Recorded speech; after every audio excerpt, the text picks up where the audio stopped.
patterns, but I just would like to note that as well. But today, my traditional attire consists of a cape and a long skirt. Our capes are separate; they're two separate pieces. What we are really known for is patchwork, or Seminole patchwork designs. So each pattern has a different meaning to it, and that's how we tell our stories, and that's how I like to tell my stories as well. So each design on here, some of it may be more commonly known, and some of it is also ancestral designs that were passed down to me by my late grandmother, my late uncle, and so these are just designs that are really important to me, and that I am one of the younger patchwork designers or patchwork makers within my tribe, and I'm also the only one within my family. Like I had mentioned, my grandfather or my uncle and my grandmother were patchwork makers, and so once they had passed, that tradition had stopped with them. So I'm very, honored to be able to continue that on, not just for my family, but also for my tribe. And so that's something that I also like to try to instill within, youth and inspire people. And also being here, here at Swaia, I'm very honored to be one of the small few representations of Southeastern artists and Southwestern Regalia as well. And there's so many beautiful, beautiful pieces here, and I'm just so happy and so honored to be able to be a small part of that. But okay, back to my regalia. So on the cape, it's pleated. This is all machine sewn. The designs on here, I think those are also important to keep within our community. So I don't also mention, that's something, traditional knowledge that should stay with us. But on it is not ribbon. A lot of people may think it's ribbon, but it's bias. So I do handmade bias down here as well.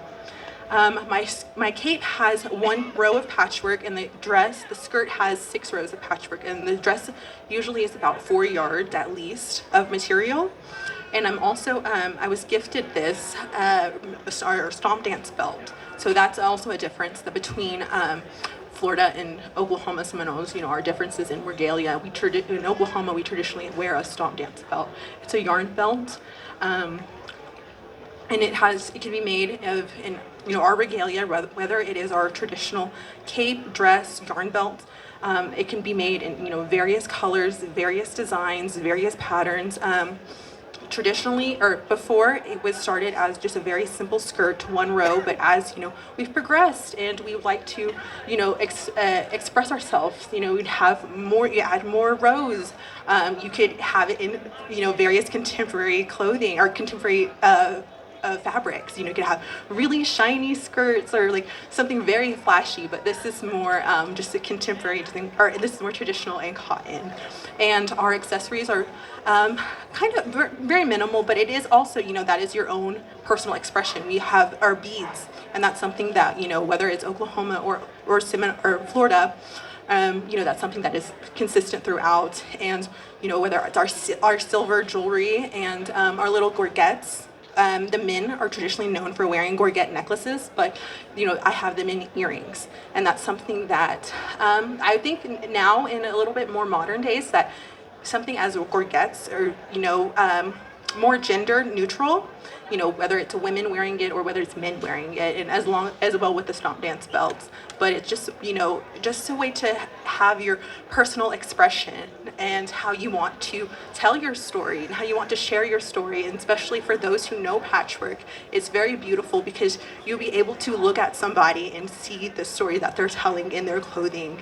You get to be able to see what clan they are, who they belong to, tell if they're from Oklahoma, if they're from Florida. Once you can see those little differences. But I really appreciate being here, and I'm very honored to be able to share my artwork here with everybody. So, moro hadam dihitatas.